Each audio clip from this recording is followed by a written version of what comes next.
Yeah, thanks. I can't hear anybody.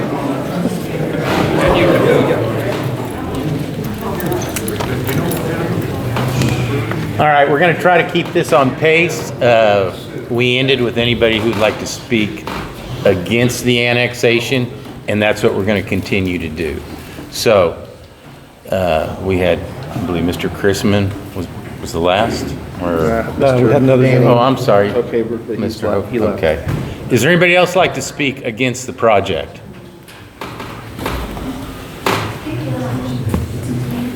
Good evening, Commissioners. My name is Kevin Toon, 1010 East 620th Ave. I don't have the history in the county that everybody else behind me does, or anybody who could potentially stand to be affected by the annexation, but my heart does go out to all of those who are potentially going to be affected. I'd like to let you know that I'm probably the newest landowner and taxpayer in Crawford County. And I stand to be directly affected by this because the farm we purchased sits right on the south end of Steve Coupland's farm. With that, I'd like to offer a different perspective, which is desirability. I became a frequent visitor of Crawford County in 2007, and upon my first visit, I absolutely fell in love with Crawford County. I fell in love with the farm ground, I fell in love with the timber stands, and I fell in love with all the people I met. More importantly, I fell in love with the sense of freedom that the wide open spaces provided. My desire after every visit was to own my own piece of ground in Crawford County. I promised myself and my family that one day we would do that.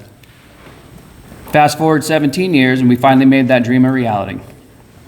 When I mentioned we might be the newest landowner and taxpayer in Crawford County, we signed our final title and escrow paperwork on June 14th of this year. With all my research prior to the purchase, I didn't come across anything mention of the annexation or the property that's going to be affected by the solar project. It was not brought to my attention until October 18th, less than a month ago. What's sad, disappointing, and unfortunate for my family and I is, as I mentioned, the farm we purchased is right below the 500 acres of Steve Coupland's farm that's already signed up to be part of the solar farm.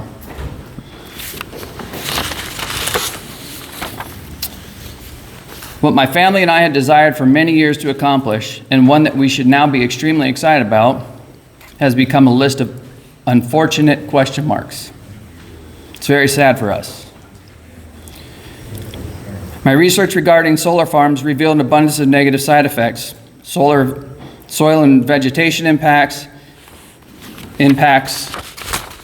on wildlife, habitat loss, visual and aesthetic concerns, trash, chemical waste, just to name a few. And I don't know if I should say this, but at the risk of everybody throwing tomatoes at me, I am from California. So I am very familiar with green energy, but I'm more so familiar with the pitfalls of green energy, the broken promises, and everything that everybody is promised that goes unfortified to everybody who was promised those things. In my opinion, there are very few people that stand to benefit from this annexation. Again, I don't have the history, but on my research and everything I've known about the project, there are a handful of residents who, of course, are going to be compensated, and those in the upper echelon of Shasta Power. And to my knowledge, none of the individuals in Shasta Power are residents of Crawford County, nor are they residents of the state of Kansas. But there are far more who stand to be negatively impacted by this. If history is our teacher, they will no doubt sell this solar project like they have the others. And the only people that will walk away with the millions promised were the people in the upper echelon of Shasta Power, which none of their millions will have any positive impact towards Crawford County or its residents. I understand as commissioners you have a very weighty decision to make, and I also understand that the decision is to include consideration for the future health, welfare, and development of Crawford County. I mentioned earlier desirability. I know you were all asked as commissioners if any of you would have the desire to purchase, live next to, or have solar panels surrounding your house. Of course, all said no. Speaking of desire, if I would have known any of this was pending, would my desire to purchase the farm we purchased be what it was after a 17-year quest? It would have not have been the same, I can promise you that, because I do not want to have to go through any of this if it impacts us. We bought this farm for the freedom. We bought this farm for what it offered my family, not to look at solar panels, or green energy. We are escaping that.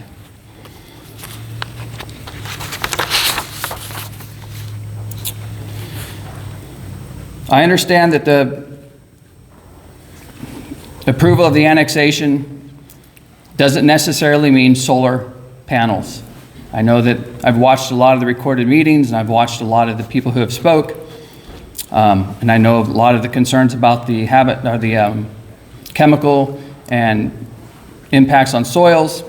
I believe the battery guru, Ron Gupta, I think was his name. Do I have that right? Ron Gupta? Yes. Ron Gupta.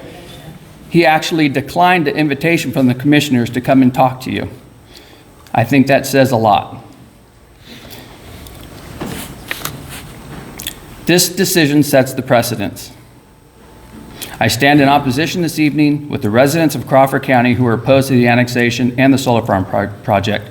I implore all of you as commissioners to vote against the annexation. Thank you. Thank you.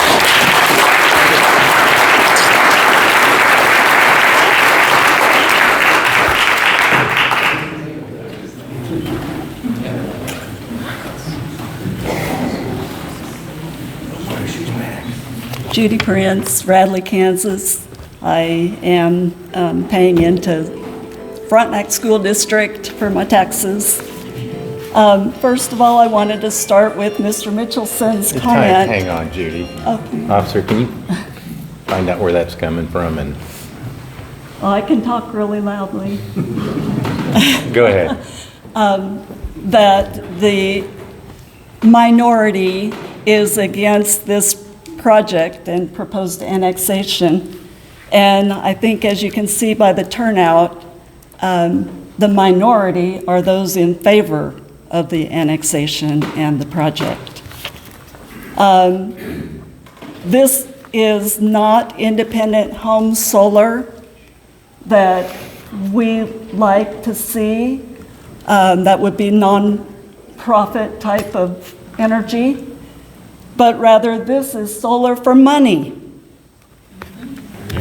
When I was looking into this Shasta, I saw that one of their investment programs is called Summit Power Fund. So I started looking into Summit Power Fund, and I don't think that they are connected with Summit Group, but that did lead me to that. I'm sorry if you are part of that group, because the owner of that group now has his bank accounts, as well as many members of his family's bank accounts, frozen. He lives in Singapore. He's the 42nd richest man in Singapore. He's a power investor. He is the richest man in Bangladesh. But I don't believe that their company is associated with that company. However, I'm just letting you know. Judy, you need to speak with Speak to us. us, please, and we'll let... This is not about free solar. This is solar for money. All right. Also, Shasta is a company that does not have a very very reputable background. So it's a small company. No disrespect, but I don't think that this is the company that we should be starting with if we're going to go down this road. Now, of course, this is more than just this one project here that is in question. Once this annexation occurs, this will set the precedent for any other small town to do island annexation, which will then lead to many, many more companies coming into Crawford County with plans for wind and solar projects covering our beautiful county. So it's more than just this company. It's more than just this town. A big issue with the Mulberry annexation is that all of their plans and fixes for things that could go wrong aren't being presented up front. They say that they will present these things after the annexation goes through. And I'm sorry, but after the annexation goes through, Crawford County no longer has control over what happens because Mulberry will have full control. Even if there is a moratorium in Crawford County, Mulberry would not be required to abide by that. So the post-annexation things that they say they will inform us about later would be the battery technology, which is not yet there. They even said, I believe tonight, 9 years down the road, potentially there might be a fireproof battery out there. But right now, there isn't. And all of Crawford County would be affected by the hydrogen fluoride, hydrogen cyanide, all of these poisonous chemicals going into our air and water. The decommissioning bond requirements are currently being discussed at the state level, but even that is not decided yet. And so who's to say what would happen once this solar plant is abandoned? Shasta will not be there to decommission because, as they have already stated, they plan to sell it off as soon as they're finished getting it prepared to be built. So then that would fall upon the new owners who are not here today. We don't even know who those people are.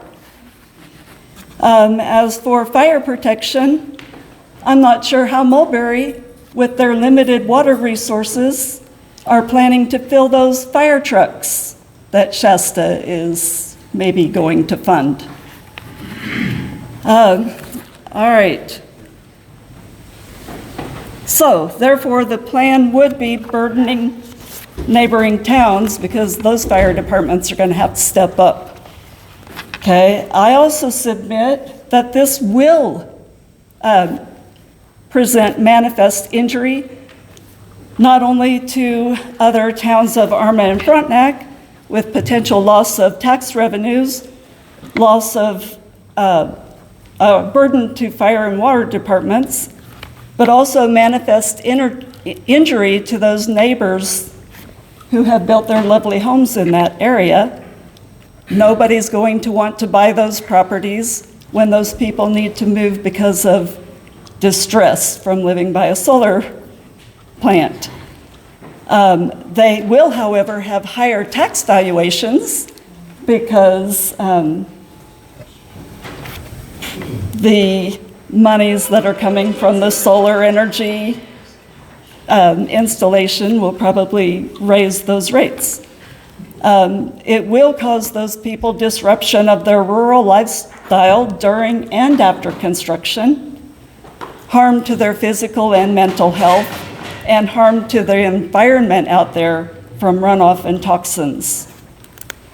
So I have one final question and then I'll be finished. I believe part of their plan that's to come later is where will these solar panels that these investment guys say are non-toxic, where will these solar panels be disposed of once they break down or get broken from storms? Where will these batteries go once they are obsolete, changed out for new technology, or caught fire? If these end up in our landfills, The current systems can catch fire days later after the fire has been put out. They can reignite. So I think we would need to see the plan ahead of time before any annexation occurs. Now, I know that we were not supposed to talk about the project, just the annexation, but land use is important. And so I humbly ask you to deny the annexation. Thank you.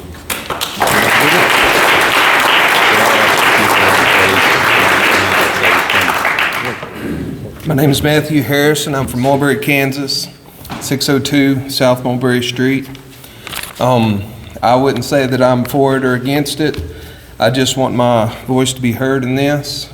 I heard the city attorney say that it'll be no cost to the county and that there's no way the government loses. So that means that we, the people, have to pay the price. When I found out about this, it was because I went to a council meeting and I just so happened to be there. It was not presented to the people. It was not posted on the Facebook account that they post burn bans on, that they post that the city will be closed on. They had every opportunity to say we will be discussing the annexation at the city council meeting tonight. That was, the transparency wasn't there. I live in Mulberry for 2.5 years now. I see unmetered houses.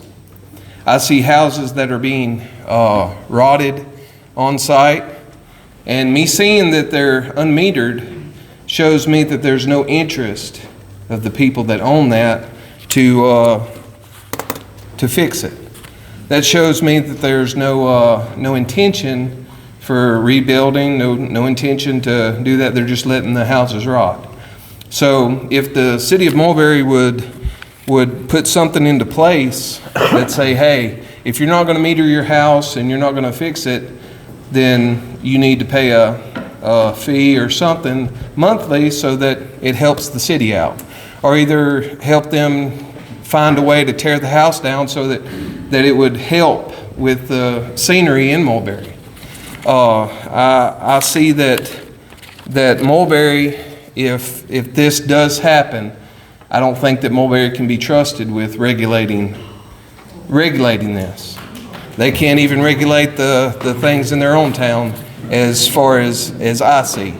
There's a church that got tore down within the last 6 months, and it's still sitting in a pile of rubbish there. It's an eyesore for the people that drive past it. If they could be trusted with the regulation of this, then that pile of garbage would already be gone. There's houses that are rotting in place. So I say listen to we the people, not we the government, not we the politicians, not we the corporation. And as this applause has been heard tonight, it shows that we the people are saying we don't want it. If we see that Galen's, Kansas, I don't know this to be true, but Galen's, Kansas has the same promises that have not been fulfilled in the past 3 years. And as I found out about this, I seen the city attorney hand contracts or papers to be looked at by the city council, and they voted yes within a matter of 30 minutes. Without reading, without taking a break to say, let's look this over, let's discuss this, it was just voted yes. I agree that Mulberry needs help. Mulberry needs a place to grow and to help, but I think that it needs to be thought out more. You know, people are saying, let's don't get the cart ahead of the horse, but we're not even looking at the horse and seeing if it's shoed. Thank you all.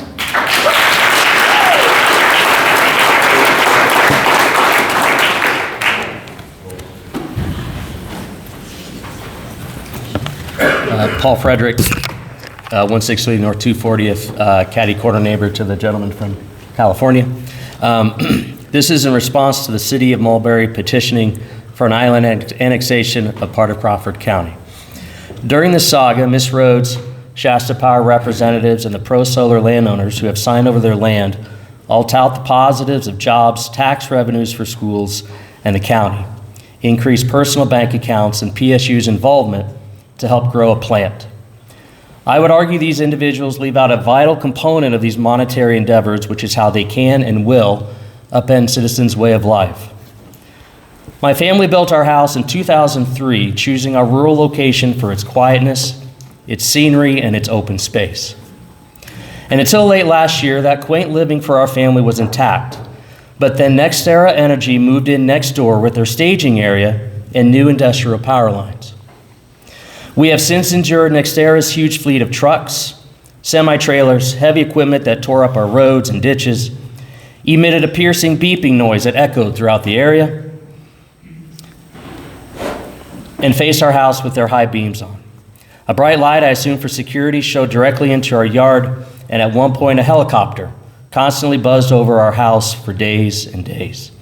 Our contact at NextEra went silent as these problems remained or got worse. Now, as of today, I may soon be almost surrounded by solar farms. This rural upheaval is one reason why we did not sign over our land to Shasta when we randomly received a contract offer in the mail last year. We wanted our small piece of property to be open, to be used for crops and cattle. We have worked hard to pay for it, and we still are, and did not want it marred by some unknown Oregon investment company. We asked ourselves, why would we just give up our small but hard-earned Kansas land to a company we knew nothing about, but was flashing dollar signs in front of us? To us, giving in to that monetary promise would have gone against what we value as a rural family. Furthermore, I asked Ms. Rhodes and Shasta to respond with more than just future estimations. I would like to hear what has happened in the past to other areas. Where is the historical data when it comes to tax revenues, property values, school funding, as well as wildlife and environmental effects? Has the city of Mulberry done its due diligence as a city government to make sure these issues have been addressed, especially when they affect county residents? There has been nothing sent out to the families and homes directly in proximity to these potential farms, which I'm honestly surprised by, as Shasta Power has had my home address since day one. Therefore, I ask the commissioners to vote no on the City of Mulberry's island annexation petition. Please remain steadfast in first assessing the feasibility study and deliberating the zoning issue, and keeping the mindset that progress must be planned out soundly and approached logistically. Let my situation be a caution to Crawford County citizens.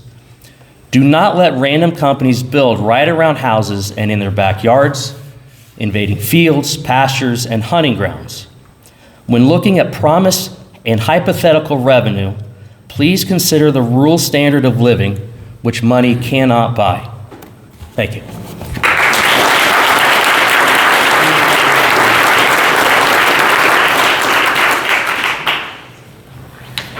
Good evening, Commissioners. My name's, can you hear me all right? Yes. My name's Steve Morrison, Mayor of Frontenac. I came up on October 31st and spoke to you guys at your commission. At that point, you guys asked me to come back this evening with something in writing, something from our city commission. And last night, we passed by a vote of 7-0, with one member not present, the resolution that was so finally laid out by the city attorney in Mulberry. So with that said, we got threatened with litigation last night, so I'm not going to move forward with too many personal comments. I'm just going to lay it out that we've done what you've asked us to do as far as the concerns for Frontenac. And I'm before you today to say that yes, Frontenac has concerns with this. Freeman Hospital is not being built, that is correct, but they still own that property. It's still within the city of Frontenac, and they can still do what they want with it. There is still planned a housing development moving out that direction that is part of that annexation. So yes, they're not directly affected, but the city limits of Frontenac is a half a mile away from where this is at. And this is not a 25, 50, 75, it's a 75-year project. If Arma and Frontenac, and for that matter, even Mulberry, don't develop into that area in 75 years, well, you're either growing or you're going away. And so if we don't grow in that area, we're not around anyway. Thank you.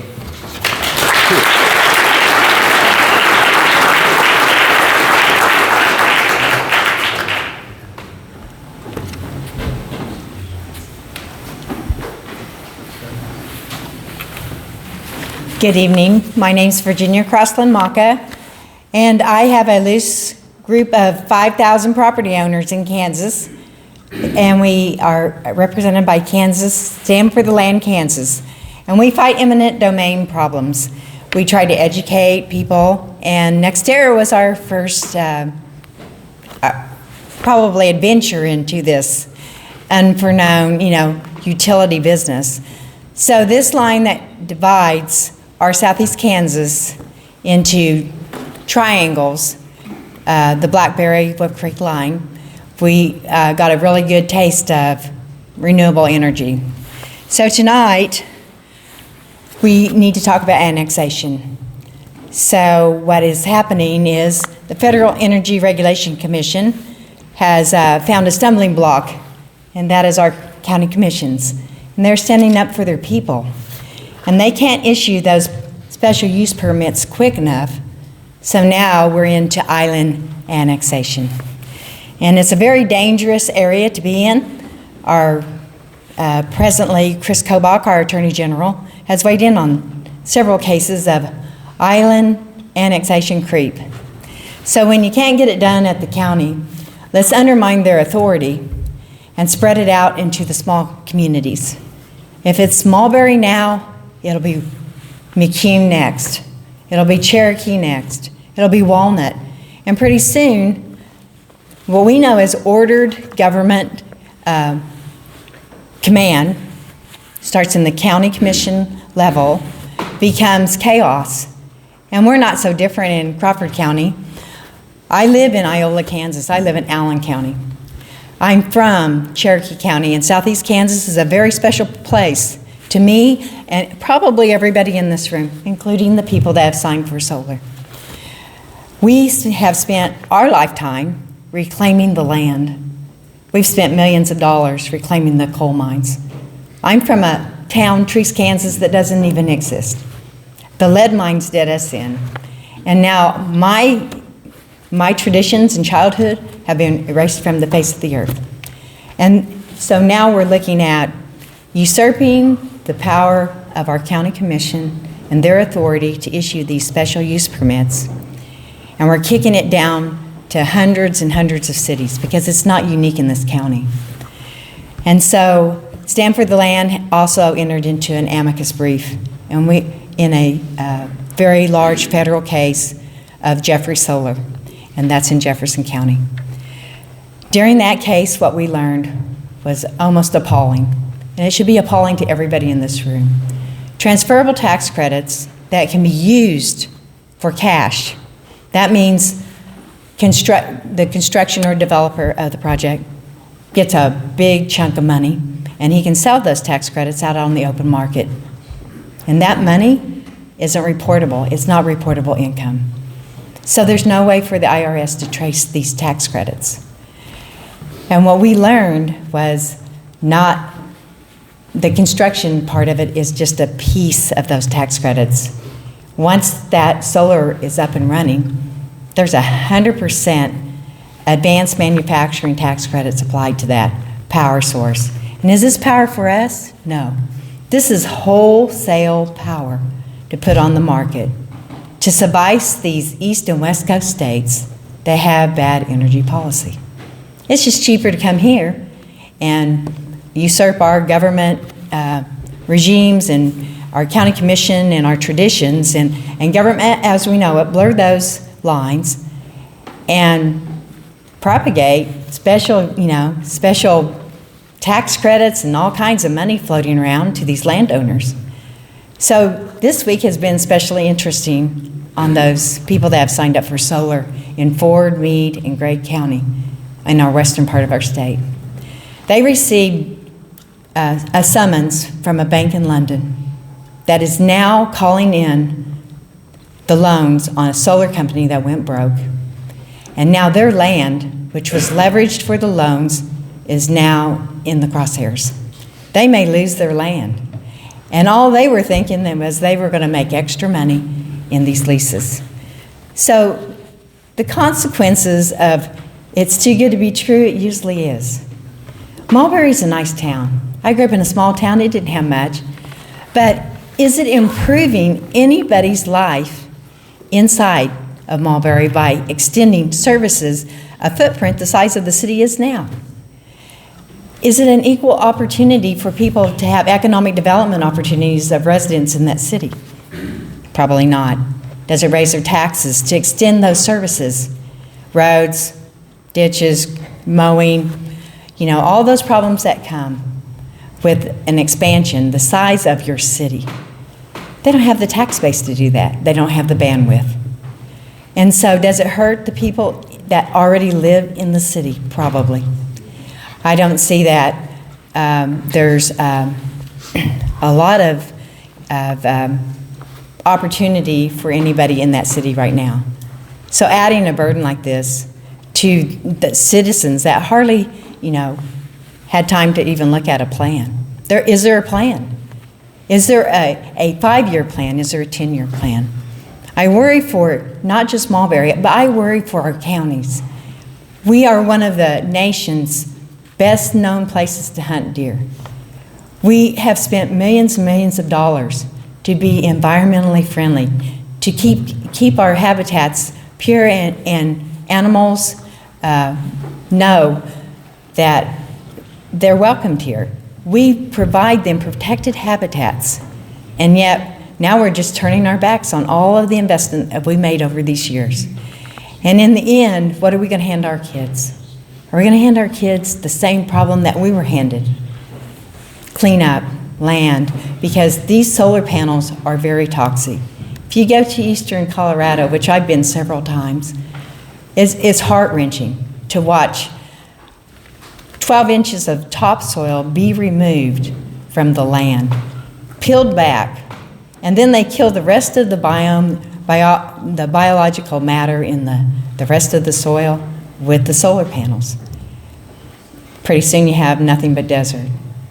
And the most obvious question tonight we need to ask ourselves is, why isn't solar in the desert?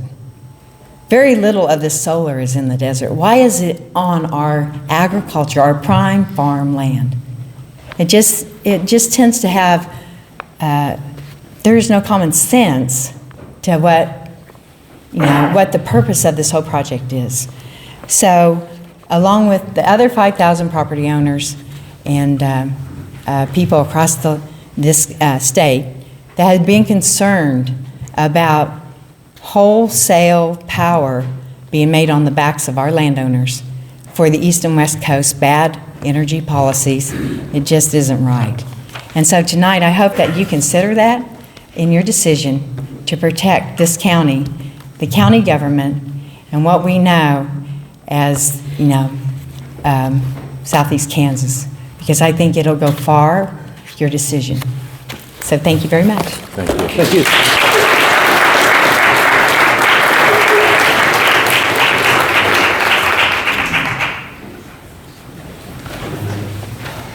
Hi, Roger Lomchek, 1147 South 220th Street. I'll try to keep it brief. People have covered most of the points. I think maybe some of them were tapping my phone or something. Just a little joke there, don't worry. As you're all very familiar, the statute says that in order to approve the annexation, you must find and determine that it will not hinder or prevent the growth and the proper, not just growth, but the proper growth and development of the area or that of any other incorporated city located within the county. All or most of these properties are zoned agricultural.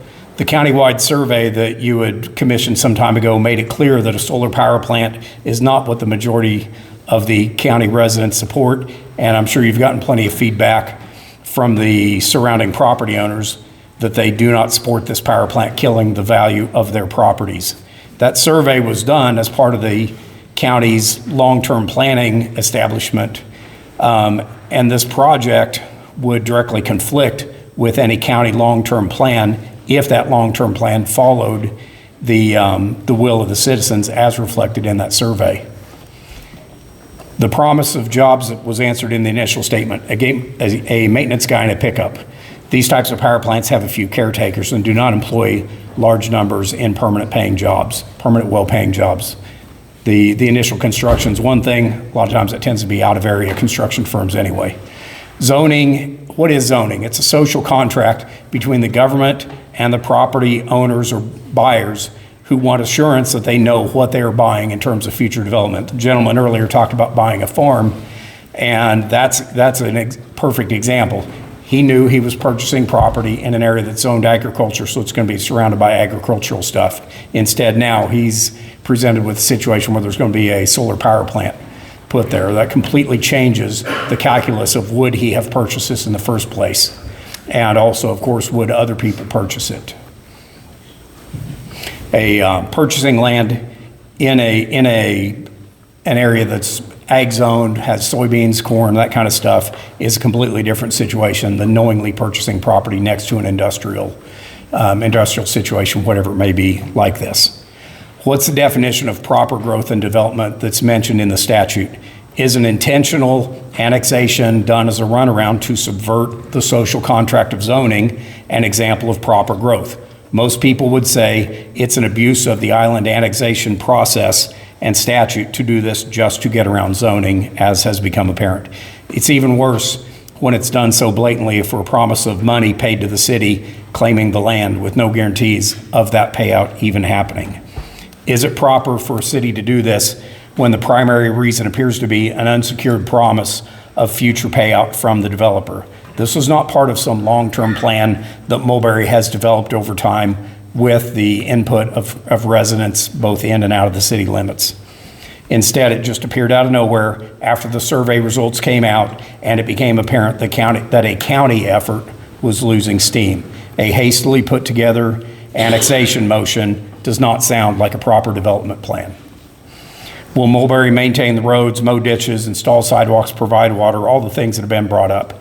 It seems like that's pretty questionable. I don't know if it's true. I've heard that ARMA was at least considering a resolution of non-assistance in the case of fire because they didn't want to deal with the additional hazards that would come from the kind of stuff that would be there. It's pretty apparent from what people have said that it would be a very large stretch for Mulberry to be able to actually handle those services on their own, when, as it stands now, they need assistance from the county even to pave their roads. The payout of millions to the city or cities and schools is touted as the reason this should happen. If this is a guaranteed payout that we know is going to happen no matter what, then it should be a bonded and contractually required payment, not just a promise from a developer who it sounds like won't even be around when this thing is done. If it's a certain thing, will the shareholders and property owners guarantee by contract to be held personally responsible for any promised amounts that are not ultimately paid to the cities or schools? I'm going to guess probably not. If not, then what you're hearing, what the cities are being told, what the schools are being told, are just empty promises with no guarantees. I spoke with an official from Galesburg. Actually, they reached out to me just out of the blue to let me know that the wind farm project over in Galesburg had been promised millions of dollars as well. I realize this is totally separate, but just as an anecdote, they were promised millions of dollars for that project, and in the last several years have received a total of less than $100,000 since that project began producing power. So something to consider. Obviously, I'm speaking in opposition to this particular plan. Thank you. Thank you. Thank you.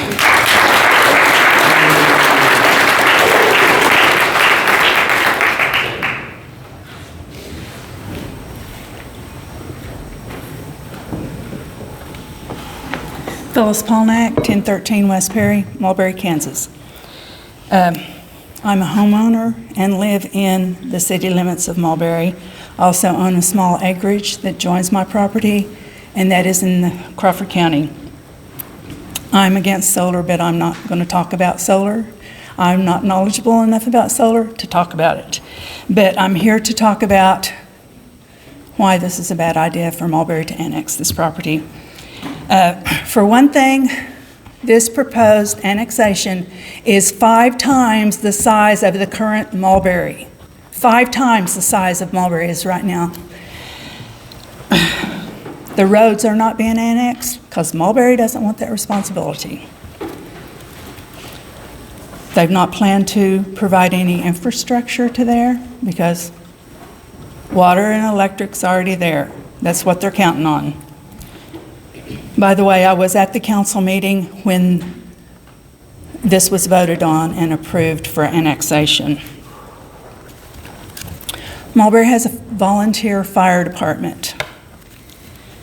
We currently do not have enough volunteers to staff our fire department. I don't care how much more equipment we get. We don't have the manpower to fight the fires.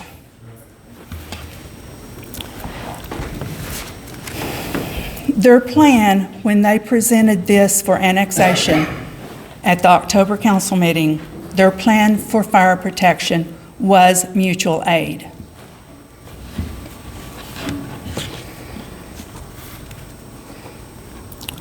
Right now, Mulberry has 2 police officers, if I'm not mistaken.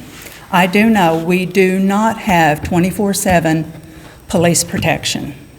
We depend on the county on those times when our officers are not on duty.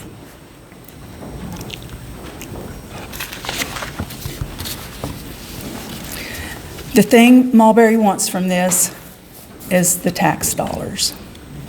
The statement was made the night they voted to annex was that even if the solar doesn't go through, we'll still get the tax dollars from this annexation. But they want no responsibility. I'm not against Mulberry. I love Mulberry. I enjoy living there. I want it to succeed. I own a home there. But there's a right way to do it, and I'm not sure this is it.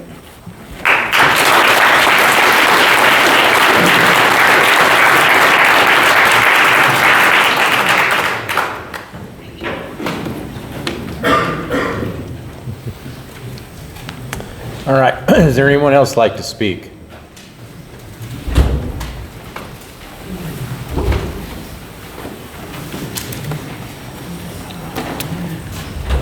Jacob Cochran, 512 West Oak, Cherokee, Kansas. It's nice to see some of the commissioners again, a couple times today. I'm already tired, so just so you know. What I gotta say is, been a part of a couple meetings that whether representatives for the energy company that's wanting to annex in, or some of the landowners have been threatening lawsuits. I don't appreciate them coming to Crawford County from Oregon or wherever they're from or whoever they're going to sell to, threaten us with lawsuits. They can take the lawsuits and go back to Oregon. Guys, I just want to make sure you know you have my full support. If you want to say no to this, say no to it.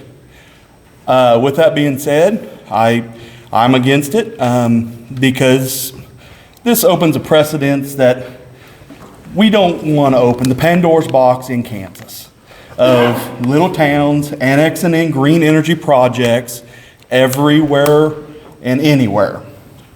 So I ask you to go ahead and oppose this if you don't mind, because possibly my town might be on the list too.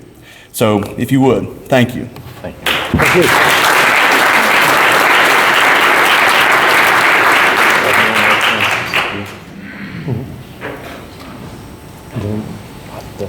Anyone else?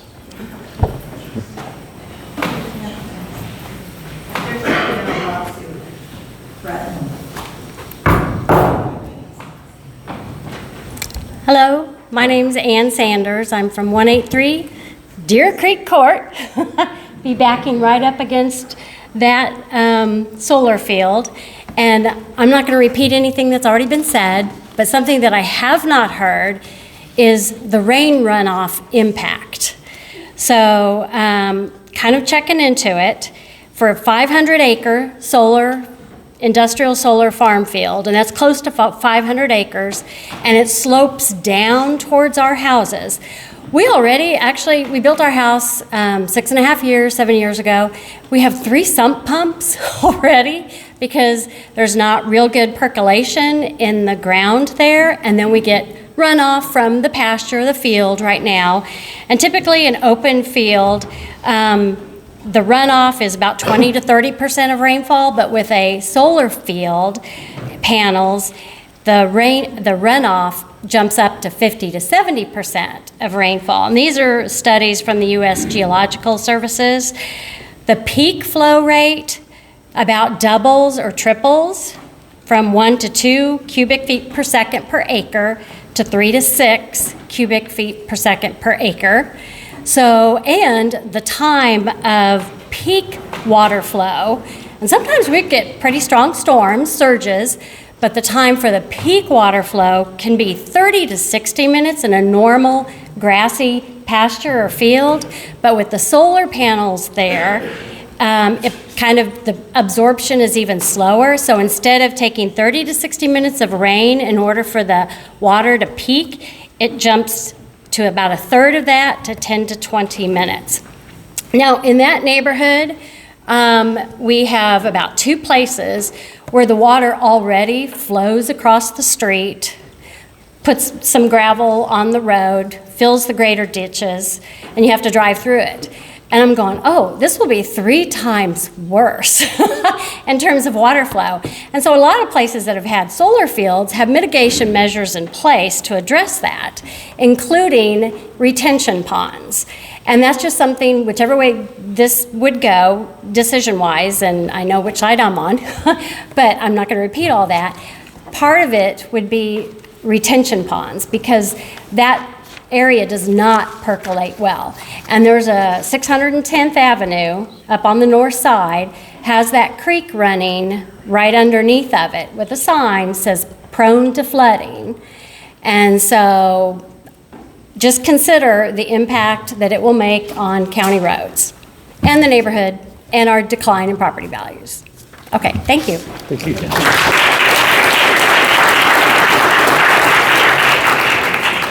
Got a procedural question for y'all. Are you going to allow rebuttals back and forth, or once everybody's already said their piece, we're going to wrap this up? It's up to the chair. I know there's been some questions asked. We may ask for rebuttal on that. I think we will have a bit of rebuttal, and then we'll see where we're at from there. Okay. Yes. Might be rebuttals to the rebuttal. You know how that goes? Yes. Okay. So is there anyone else like to speak against the project? No? All right, it's your turn.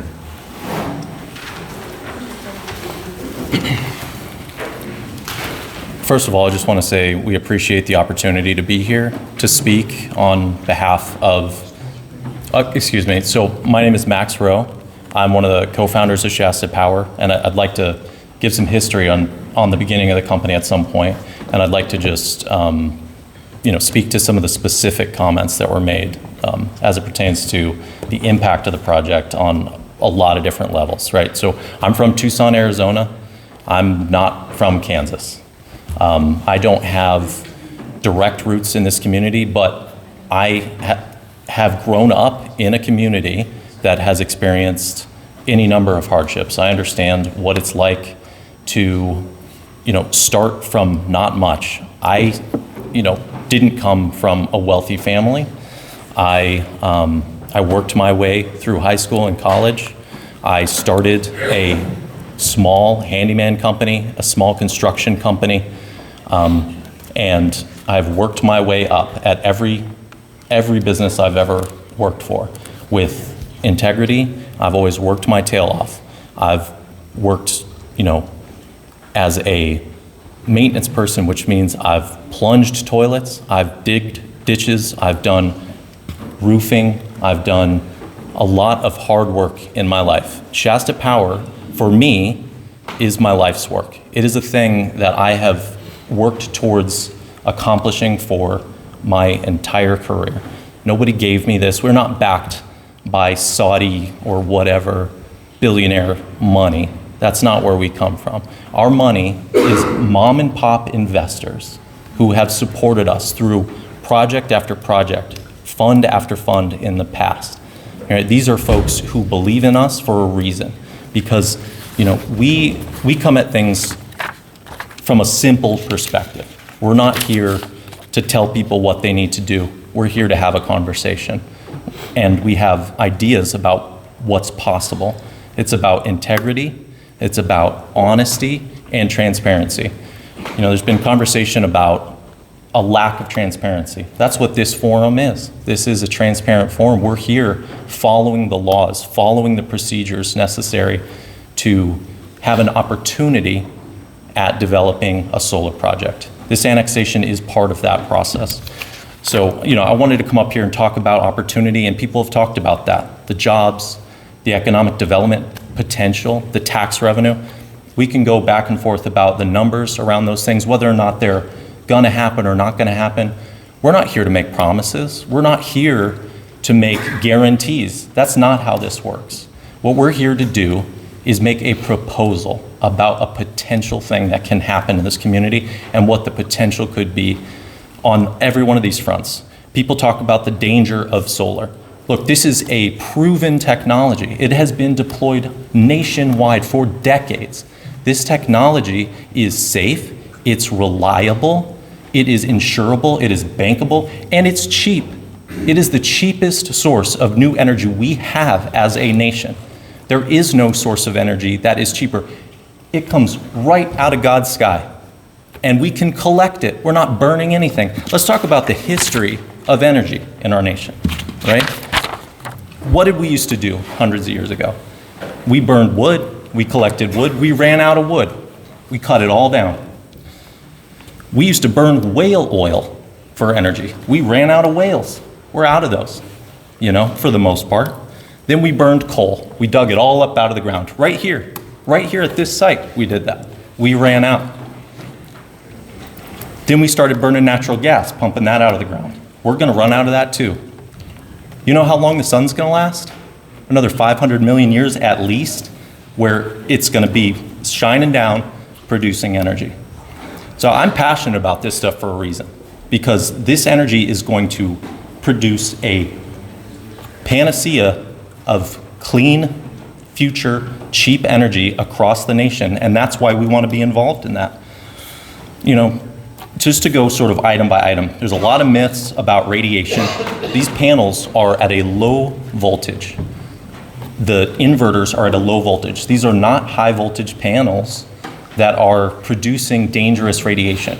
There are high voltage transmission lines that already exist that we're looking to tap into, but we're not talking about introducing new high radiation technology in the location. We're talking about integrating to the existing grid.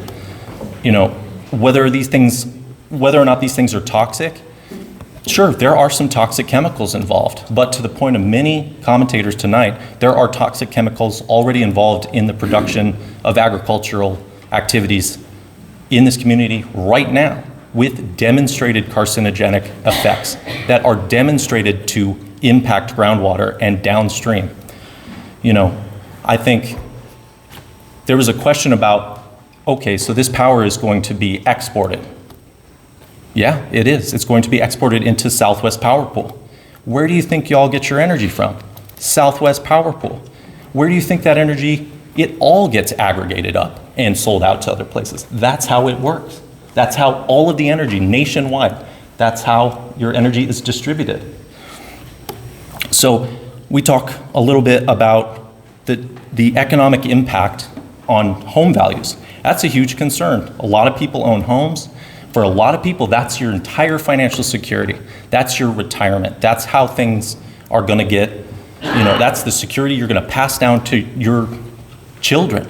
I own some real estate, not a lot. I'm not a rich person, despite some of the commentary about and we could get into the details of that if you want to too. But the point is, there are mixed outcomes, right? That's just the reality. It is not obvious that people immediately adjacent to solar projects, their property values are not going to soar. That's not what we're claiming. But their property values are not going to plummet either. The idea that they're not going to be able to sell their property is just not supported by the data.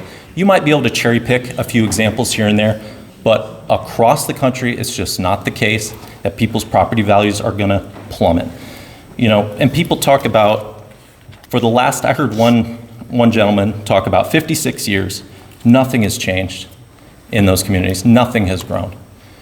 To me, it comes to the question of, well, why? Why haven't things grown? Why haven't things changed? Why hasn't there been opportunity? Could it be that when opportunity comes, you say no? What we're asking is for a chance. The annexation tonight is not about building a solar project tomorrow. It's about asking to go to the next stage of the process, right? And that's all we're asking is for a fair shake. We're asking for an opportunity to present more details about what's going to come next. That would include mitigation plans. That's going to include, specific designs. There was questions about whether or not there's going to be issues of runoff. These plans will include addressing those kinds of concerns. There's a lot of myths, and I don't want to just stand up here and bust myths all day. I do that, and I can do that if that's important to people, but, you can read, answers to those kinds of questions. Why isn't there solar in the desert? There is a lot of solar in the desert. I live in Arizona. There's solar all over me. It's everywhere. No one's getting harmed by that. There's solar right down the street from my house. My neighbors have solar right on their roof. Nobody's getting harmed by that. Automation. There's a question about, okay, well, so there's 200 jobs when the project is under construction, and then those jobs go away. That's true.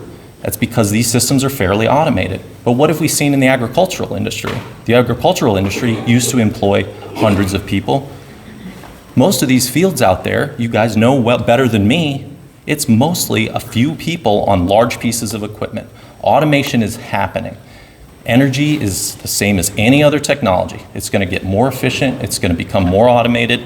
And all we're really saying here is let's talk about what's possible and what your process looks like as a community. So just to speak a little, I think I spoke mostly to my sort of history about being somebody who has worked hard in my life and not been given things. We're not supported by big money. Let's see if there was maybe any other specific, and the litigation thing. Now look, Shasta Power is not involved in any litigation. We're just not. We have not brought a lawsuit against anybody in this community. We're not financing any lawsuits against anybody in this community. There very well may be private citizens who have done that. We are not, as a company, supporting litigation against anybody in this community. That's just a matter of fact. I also heard somebody talk about this project lasting 75 years. The project's not 75 years. The project is planned as a 30-year project with a possibility of 40 years. That's about the insurable, financeable length of time these projects exist. It's not a 75-year project. The island annexation thing, look, the reality is John spoke to this a little bit, and we've had other people speak to this. We did come to the county, and there was a moratorium. There is, to John's point, again, there is a tax credit that we are trying to use. There are tax credits for agriculture too. I don't know if you guys know this. There are subsidies for lots of things. The reason we subsidize those things as a nation is because these are critical pieces of our infrastructure. We subsidize them because we need to support those things. Now those subsidies are going away. That doesn't mean this project stops. You know what it means? Is it just takes another year. And then you wanna know what happens? Project still gets built, but also the power price goes up, and you're gonna keep seeing that. And solar is the only technology that I'm aware of, with nuclear too, potentially, that can actually over time, bring the price of power down. If you guys wanna have cheap power, support solar. We're here to try and do this. We're trying to build this for the future. I've got a kid, 3.5 years old. I want a beautiful future for him. And I think solar is a big part of that. Appreciate it. Thank you. Thank you.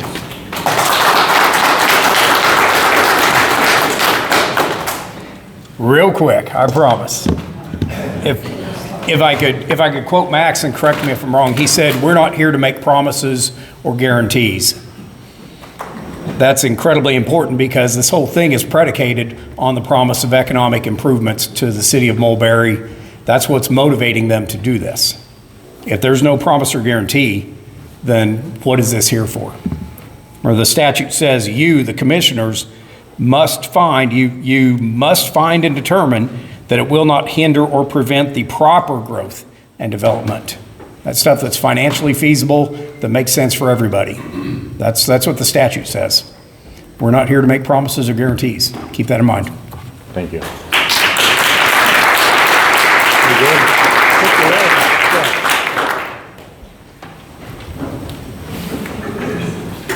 I think we have one more coming up to speak.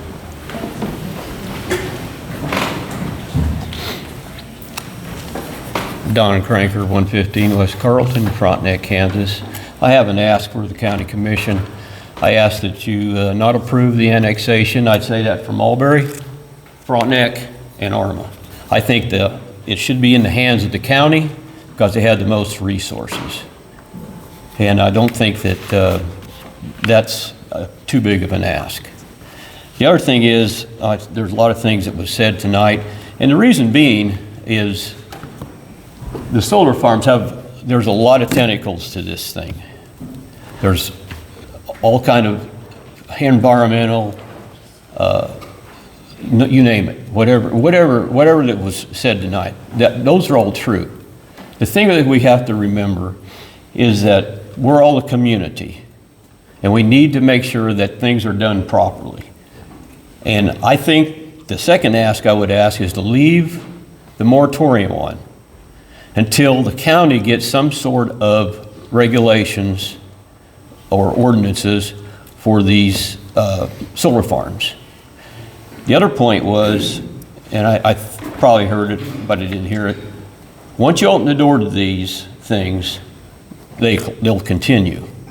There's got to be a stopgap measure of some sort to keep the number of acres in the county from being taken over by these solar panels, because they're so vast to make up the amount of electricity. That's why they cover so much ground. I mean, they'll cover up the whole county if you let them. The other thing I wanted to make was Texas Real Estate Research Center at Texas A&M had done some research on hearing about property value, negative impact on property values. And they're back and forth on how much and this and that, depends on the area and all that. But the guy that did the interviews and stuff went down to the end of the comment section here of the article, and he said that one of the landowners told me, when the view from your porch changes dramatically from what you're used to seeing to acres of solar panels, you have big problems. Thank you.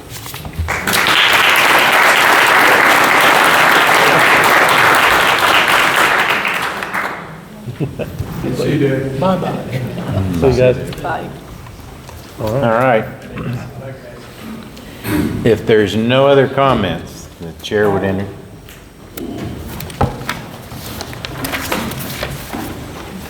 Now, this is going to be really tough for me because I don't like talking in crowds. Talk to us. Now, Tom, you know I know a lot of people on this side of the fence, and I know a lot of people on this side of the fence. And every one of these people in this room, Randy Jones, Mulberry, Kansas. I am the newly elected mayor of Mulberry. I'll take office in January. We have seen some progress in Mulberry, and our current mayor has made some very good decisions that has helped Mulberry along. Yeah, do we got problems? Yes, indeed, just like any other community. But what I want to say is, this is about annexation and the possibility of solar coming into our area. I really appreciate Ann and her comments for the fact that she's very open and willing to work with others and not so much against or for.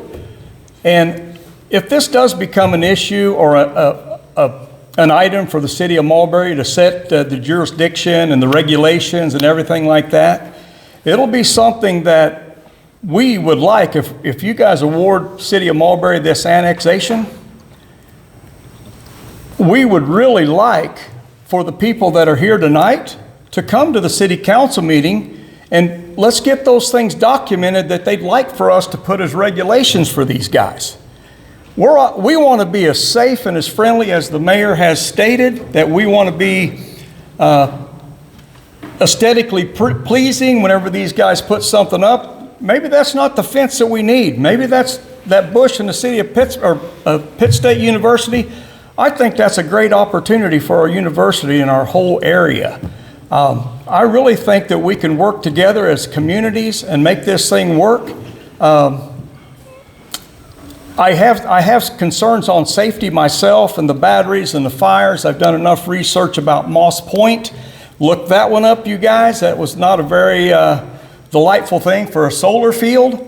However, they have came up with some ideas since then, and they've been out there reconstructing those. And I don't know if you know this, but we have a manufacturing facility in Pittsburgh, Kansas that supplies enclosures for every one of these locations around the world, not just for solar, but for wind and gas and you name it. They're building them here in Pittsburgh, Kansas, and they have over 200 employees there. And they're shipping these buildings all over the country to house this kind of stuff. And they used to put, and Judy is a very good friend of mine, and I'm related to her by marriage. And she brought the safety concern to me about the batteries, which is, to me, I haven't really heard a lot about that tonight. But I do know that I've done just a little inkling of research to know that what she told me was these batteries can generate enough power and they can ooze through their casing. And I'm looking at it like a battery in a car, and I'm probably not looking at that properly, but being the material manager at that facility that made a lot of buildings and put NiCad and lithium-ion batteries in them, I've seen enough of them to say I understand that. But I do know that they have came up with a new way to set those batteries, because if they are encased and set side by side, they'll do just exactly what Judy says. If one fails, it'll cause a reaction to them. They have now came up with ways to separate those batteries where they're more safe and more reliable today. And those will be things that the city of Mulberry will most definitely be working with these guys. Hey, if we annex this ground, if you approve this annexation and we annex this ground, we still have to write all the guidelines for these guys to work with. So please have a little bit of faith in us. We may be the little old Bodank Mulberry that's over here in the corner, but we're going to do something that's going to be safe for everybody. We're not here to want to harm anybody. And we would openly say, hey, come to our city council meeting if you have a concern, and we will sit down with you and we will try to get that written into that regulations.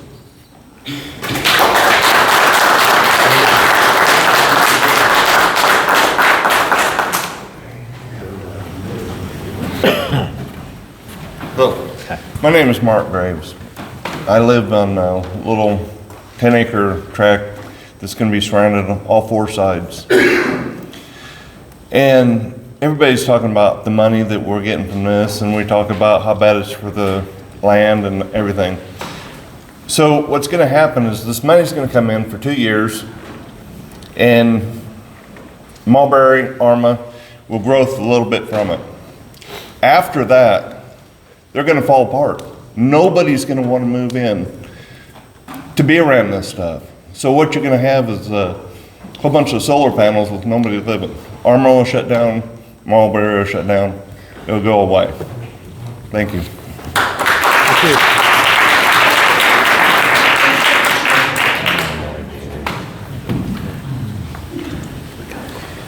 you. Judy Prance, Radley, Kansas. I thought the battery issue might come up tonight, so I did a little more research on the batteries. Here, Judy. Talk to us. And so the EPA has out a chart of all the fires that have happened from various types of batteries. And I looked into the batteries that are being researched by Dr. Gupta as well. And at this point in time, the technology for non-flammable batteries is just not ready. All of the batteries have a potential of catching fire and spewing toxins into our air and water. They have a short life cycle. I do encourage you to please look at that EPA listing of the fires that have happened. And the lifespan of those batteries, very few of them made it past 2 years. Most of them occurred within the first year, the fires.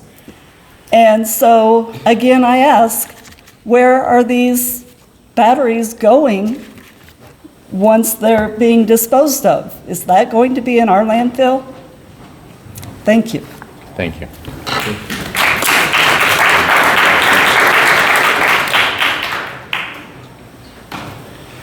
All right, if there's no further comment, that I would ask for a motion to adjourn, to close the hearing. Close the hearing.